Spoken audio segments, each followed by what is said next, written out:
আন্তর্জাতিক জঙ্গি সংগঠন আল কায়দা প্রধান আয়মান আল জাওয়াহিরির অডিও বার্তা ইন্টারনেটের মাধ্যমে ছড়িয়েছেন র্যাবের হাতে আটক হওয়া রাসেল বিন সাত্তার।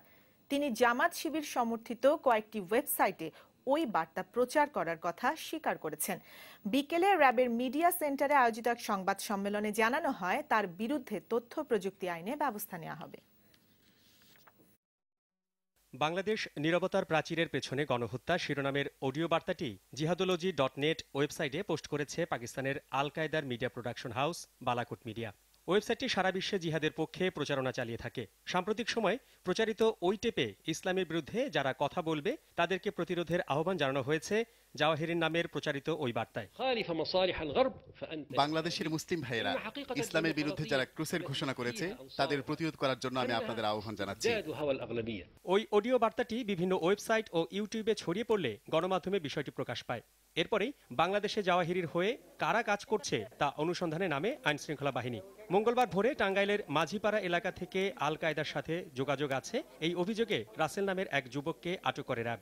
এরপর র্যাব তাকে সংবাদ সম্মেলনে হাজির করায়। সেখানে জাওয়াহিরির অডিও বার্তাটি ইন্টারনেটে প্রচারের কথা স্বীকার করেন তিনি। আমার দুইটা ব্লগ আছে, একটা আমারদেশভাবনা.blogspot.com আর একটা হলো আমারদেশভাবনা.wordpress.com, আর ফেসবুকের এই নামে একটা পেজও আছে। এবং আমি মূলত অতভাবে যাচাই করে তারপর দেওয়ার ইউপেনে তো ওখানে আমি লিঙ্ক দিয়ে দিচ্ছি। আমার মাধ্যমে এই ভিডিওগুলা একটু প্রচার হয়েছে, এটা আমি স্বীকার করি। প্রচারের জন্য আমি দায়ী।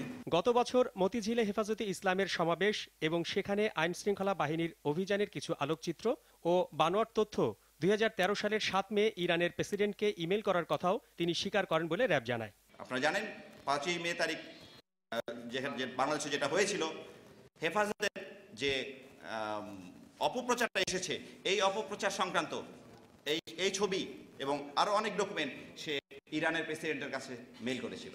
ফেসবুকে জামাতের ছাত্র সংগঠন ইসলামী ছাত্র শিবিরের ফ্যান পেজ বাঁশের কেল্লা পরিচালনা করেন আটক রাসেল। তাকে আটকের সময় 3টি মোবাইল, 2টি ল্যাপটপ ও বেশ কিছু জিহাদি বই পাওয়া গেছে।